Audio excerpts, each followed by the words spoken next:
So this rather poor fellow arrived a little while ago. A buddy of mine found this apparently on the roadside, so brought it over for my consideration. It's in pretty bad state because it's obviously been out in the elements for a while, so I'm not sure. We'll have a look at it later. It is a Payard.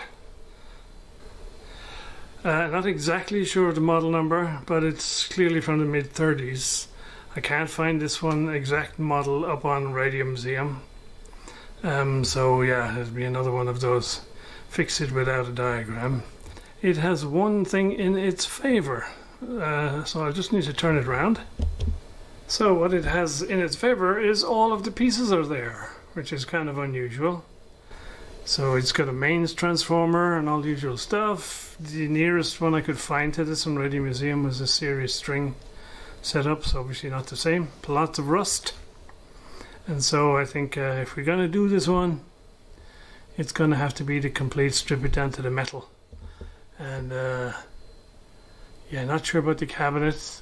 Clearly you can see lots of veneer all coming off because of the weather.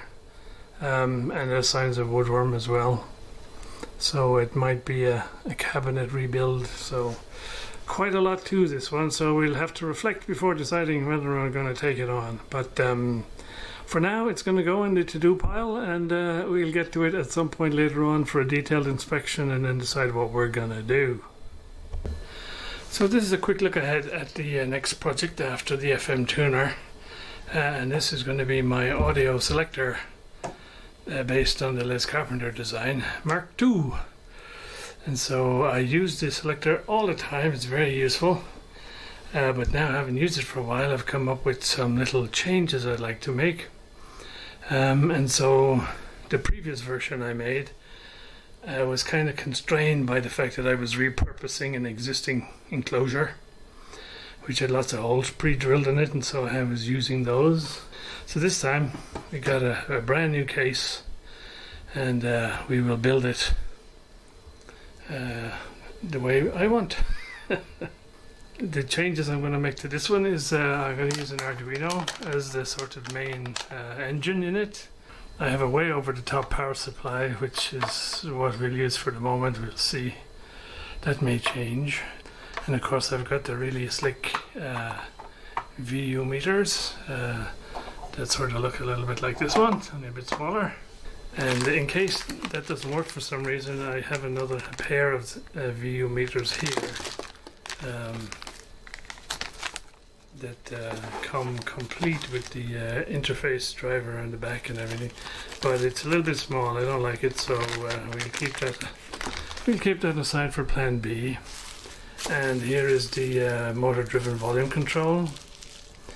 And in the previous one, the existing one I've built, because of where the hole was in the chassis, I had to mount it upside down like this rather than, you know, like this.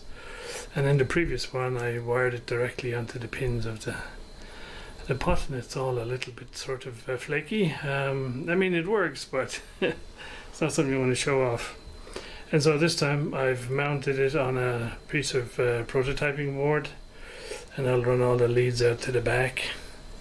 And it will be mounted the correct way up.